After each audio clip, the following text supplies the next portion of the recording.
à notre groupe hospitalier, la communication, le musée des moulages de nous accueillir dans ce super endroit. Merci à nos partenaires, le HESP, l'ANAP.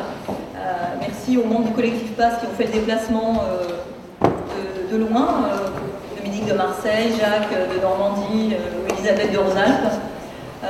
Merci à tous d'être venus. Alors, présentation de la conférence. On va essayer de respecter notre timing, qui est un petit peu serré.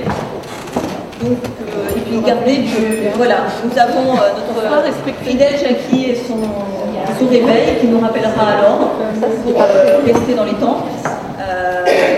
On clôturera la séance par un cocktail et par la vente du livre, éventuellement des dédicaces, comme me l'a demandé la directrice de l'édition.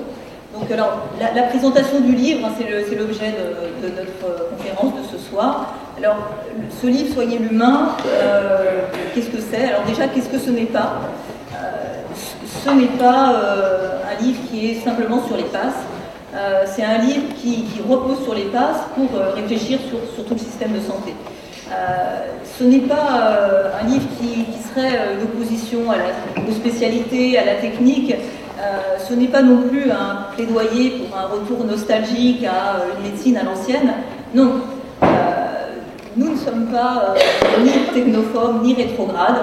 Et nous voulons par ce livre mettre au contraire en avant l'importance de l'humain dans le soin. C'est-à-dire l'idée, c'est vraiment un manifeste qui se propose de remettre en avant l'humain dans le soin comme non seulement quelque chose d'essentiel, ça va de soi, mais aussi amener l'idée que l'humain, c'est aussi un facteur d'efficacité, de performance et d'efficience.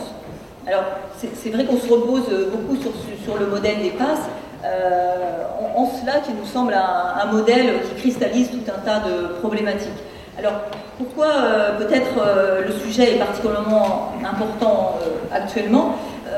Nous sommes actuellement dans une crise financière et hospitalière qui est particulièrement marquée. Alors, crise hospitalière, pour une petite illustration, je discutais hier avec une collègue de l'hôpital. Elle est chef de clinique en chirurgie plastique, ça fait 4 ans qu'elle est chef de clinique. Elle a une thèse de sciences et pour l'année prochaine, tout ce qu'on peut lui proposer, c'est d'être attachée. Ce cas me semble un peu illustratif de certaines problématiques que l'on rencontre, avec aussi des médecins qui démissionnent. Et l'idée peut-être, c'est de faire un retournement qui repartirait du terrain et qui se proposerait vraiment de repartir de l'humain comme facteur d'efficacité du soin. Alors pour terminer, peut-être que justement parce qu'on est dans une crise et que la question financière est importante, il faut envisager des nouveaux modèles. Et peut-être que l'innovation maintenant doit être aussi sur le mode de l'innovation frugale ou l'innovation inverse. Ce type d'innovation, c'est ce qu'on retrouve par exemple quand quelque chose d'assez simple est utilisé dans des pays, comme par exemple l'exemple c'est celui des téléphones qui servent pour payer, qui ont été utilisés longtemps en Afrique parce qu'il n'y avait pas d'autres moyens de règlement. Et maintenant ça arrive dans les pays développés.